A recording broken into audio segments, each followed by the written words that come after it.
چپ بیٹھے ہوئے ہوتے ہیں. میرے پاس ایک دفعہ میں سفر پہ تھا تو ایک شخص آیا اپنی گرل فرینڈ کو لے کر, لڑکا تھا, یونیورسٹی میں کہیں ٹور پہ نکلے ہوئے تھے, ہم بھی گلگت چترال گئے ہوئے تھے, وہ بھی پورا بس بھر کے نا لڑکے لڑکیوں کی جاتے ہیں لوگ یونیورسٹیوں میں. ماں باپ نے تو اپنی بیٹیوں کو بالکل ماشاء اللہ بے غیرت بنانے میں کوئی کسر چھوڑی. ماں باپ چاہتے ہیں اچھی ڈاکٹر بنے ہماری بیٹی, کماؤ پوت بنے, کمائے, تو ان کو اس سے کوئی غرض نہیں ہے بوائے فرینڈ کے ساتھ جا رہی ہے, لڑکوں کے ساتھ جا رہی ہے. آج کل یہ ٹینشن ختم ہو گئی, آخرت کی فکر نہیں ہے نا. تو وہ آیا میرے پاس, کہہ رہے میری گرل فرینڈ ہے, آپ کو سلام کہہ رہی ہے, میں بھی آپ کو سلام کہہ رہا ہوں, میری گرل فرینڈ کے لیے کوئی حکم ہو تو بتائیے. میں نے کہا اس کو حکم یہ ہے, کوئی نصیحت ہو تو بتائیے. وہ تو بیچارہ عقیدت میں آیا تھا. یہ بھی ایک اچھی بات ہے یار, چلو ہمارے پاس کیوں آ رہا ہے, تھوڑی سی مذہب کی محبت ہے تبھی تو آ رہا ہے نا. تو میں نے کہا دیکھو اس کو یہ کہہ دو کہ وہ آپ کو چھوڑ دے اور آپ اس کو چھوڑ دیں. سمجھ میں آ رہی ہے بات؟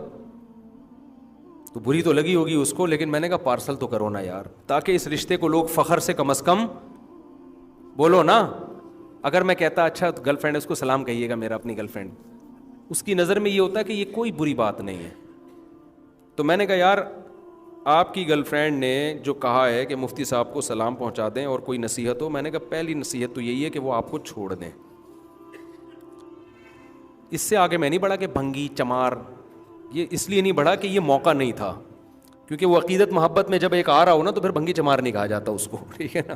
آپ کے تو عقیدت محبت میں نہیں, وہ ویسے ہی آ رہا ہے سلام دعا کے لیے, لیکن یہ بھنگیوں چماروں والا رشتہ ہے, یہ عزت داروں والا رشتہ بولو نہیں ہے.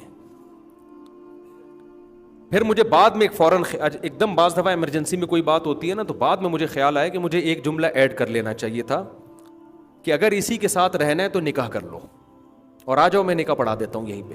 ہمارے ساتھ اور بھی 2-3 علماء تھے, تو مجھے یہ خیال ہونا بعد میں خیال ہے کہ یار میں نے بڑا چانس مس کر دیا. میں ان سے کہتا, اس کی گرل فرینڈ سے بھی, اس کو بھی کہتا کہ اس پلید رشتے کو ایک جائز رشتے میں فوراً تبدیل کر لو, کوئی ٹینشن کی بات نہیں, ابھی دونوں آ جاؤ, گواہ بیٹھے ہوئے, ابھی نکاح پڑھا کے اس رشتے کو کیا کر دیتا ہوں, ایک جائز میاں بیوی بن جاؤ گے.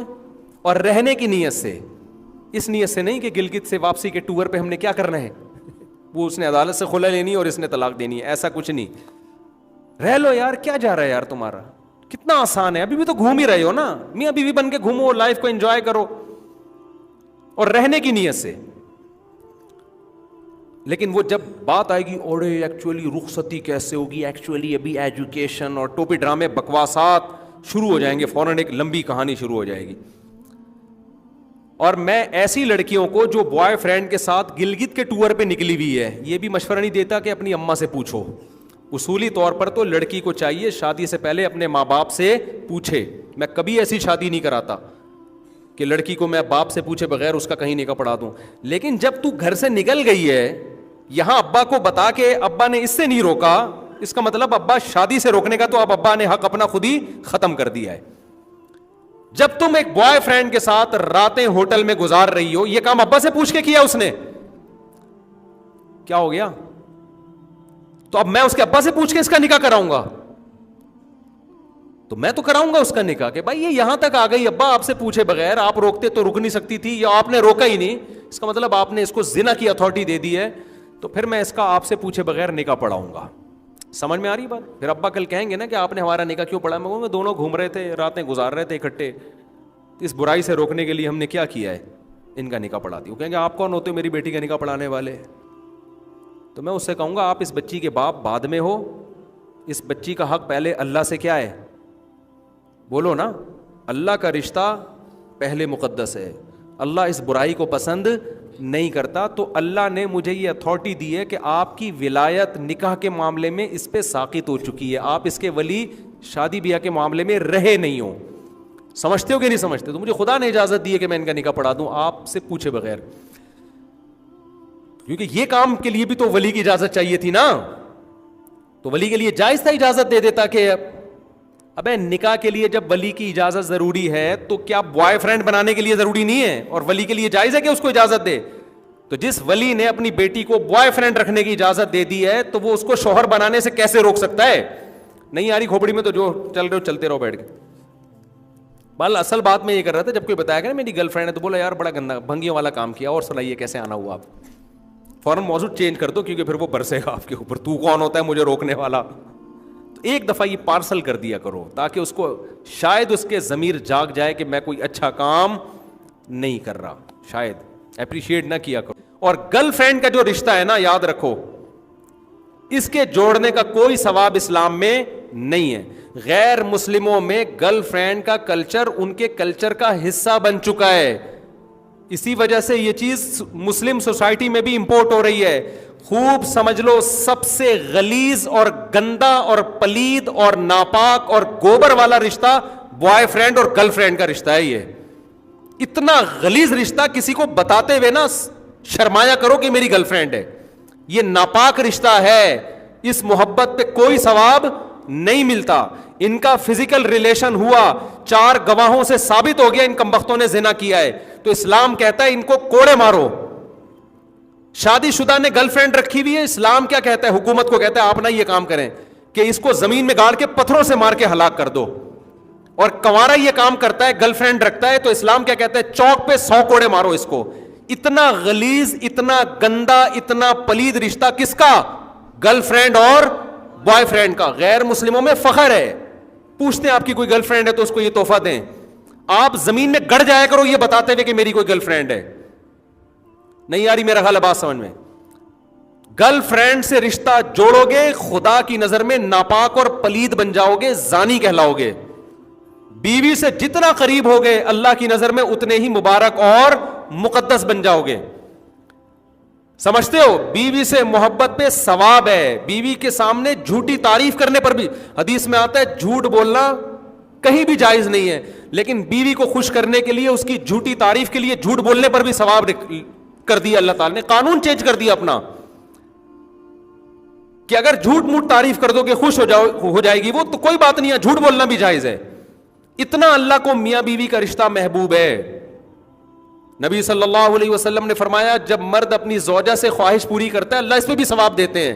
صحابہ نے عرض کیا یا رسول اللہ وہ تو اپنی خواہش پوری کر رہا ہے, اس پہ ثواب کیوں؟ آپ نے فرمایا بتاؤ اگر وہ کسی عورت سے زنا کرتا, یعنی گرل فرینڈ کے پاس جاتا, تو گناہ ملتا کہ نہیں ملتا؟ صحابہ نے کہا ضرور. فرمائے کیا بات ہے کہ تم گناہ کو گناہ تو کاؤنٹ کر رہے ہو, حلال میں ثواب کو کاؤنٹ نہیں کر رہے. اس نے برائی سے اپنے آپ کو بچایا ہے. تو یہ غلیظ گندا رشتہ, یہ اس کو جتنی برا بلا کہو نا کم ہے. جب بھی کوئی آپ کا دوست آ کے بتایا کرے نا میری گرل فرینڈ ہے, آپ بولو یار بڑا پلید رشتہ ہے یار, بڑا گندا, بڑا غلیظ, بھنگیوں والا کام کیا تو نے یار. پھر اپنی دوسری بات فوراً چینج کر دو. ایک دفعہ یہ بولا ضرور کرو, کیونکہ ہم معاشرے میں اس کو برداشت, میں نہیں کہہ رہا آپ اس پہ ماریں پیٹیں, یہ تو آپ نہیں کر سکتے, نہ کرنا چاہیے آپ کو. کسی کی نجی زندگی میں آپ کو کوئی حق نہیں ہے کہ آپ اس پہ سختی کریں, لیکن اس کی تعریف نہ کیا کریں, چپ نہ رہا کریں. سمجھتے ہو؟ جب بھی بولے نا کہ میری گرل فرینڈ ہے یا میرا بوائے فرینڈ ہے, آپ بولے بڑے پلید کام کیا, بھنگیوں والا کام کیا, اس سے اچھا تھا گٹر صاف کر لیتا, بھنگی بن جاتا. ہاں آپ بتائیے کس سلسلے میں آنا ہوا. ایک دفعہ پارسل ضرور کیا کرو. مفتی صاحب قرآن حدیث کی روشنی میں جنت کی زندگی کیسی ہوگی, کیا وہاں خواہش ہوگی؟ وہاں تو خواہش ہوگی, کیا وہ پوری ہو جائے گی؟ نہیں, اس جنت میں گاڑیاں ہوں گی, جنت میں ہر خواہش پوری ہوگی. وَلَكُمْ فِيهَا مَا تَشْتَهِي أَنفُسُكُمْ, قرآن کہہ رہا ہے جس چیز کا بھی تمہارا دل چاہے گا وہ تمہیں وہاں ملے گی. وَلَكُمْ فِيهَا مَا تَدَّعُونَ, جو بھی مانگو گے وہ بھی ملے گا لازمی. فَلَا تَعْلَمُ نَفْسٌ مَّا أُخْفِيَ لَهُم مِّن قُرَّةِ أَعْيُنٍ, اللہ فرماتے ہیں ہم نے اپنے نیک بندوں کے لیے جو گناہوں سے بچتے ہیں, زنا سے, شراب سے, نماز قضا کرنے سے, والدین کی نافرمانی سے, رشتہ داری توڑنے سے, سود کھانے سے, داڑھی کاٹنے سے, اور چوری کرنے سے, کسٹمر کو ٹھگنے سے, یہ جو برائیاں ہیں نا, جو لوگ بھی ان سے بچتے ہیں, مختلف جگہوں پر مختلف مضامین میں یہ آیت وارد ہوئی ہے, تو اللہ فرماتے ہیں ہم نے ان کی آنکھوں کی ٹھنڈک کا کیسا سامان چھپا کے رکھا ہے یہ کسی کو خبر نہیں ہے. کیا زبردست آیت ہے یار. اللہ کہتے ہیں کسی نفس کو خبر ہی نہیں ہے کہ ہم نے آنکھوں کی ٹھنڈک کا کیسا سامان چھپا کے رکھا ہوا ہے اپنے نیک بندوں کے لیے. تو ہر خواہش جنت میں پوری ہوگی. بعض لوگ یہ کہتے ہیں کہ بعض لوگوں کی تو خواہشات ہی الٹی سیدھی ہوتی ہیں, تو تو یاد رکھو جنت میں کوئی غیر فطری خواہش انسان کو ہوگی ہی نہیں. سمجھتے ہو؟ کوئی ایسی خواہش نہیں ہوگی جو انسان کی نیچر سے میچ بولو نہیں کرتی. سمجھتے ہو نا؟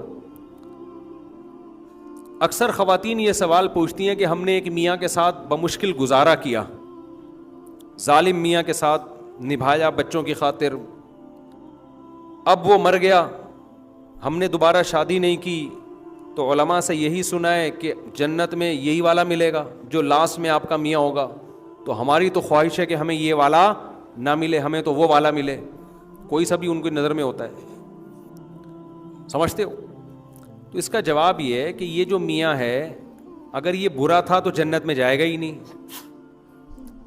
اصل تو پھر یہی ہے کہ اس کو سزا ملے گی تو کسی اور ڈپارٹمنٹ میں ہوگا، پھر اللہ آپ کا نکاح کرا دیں گے کسی انسان کے بچے سے جو کہاں جائے گا؟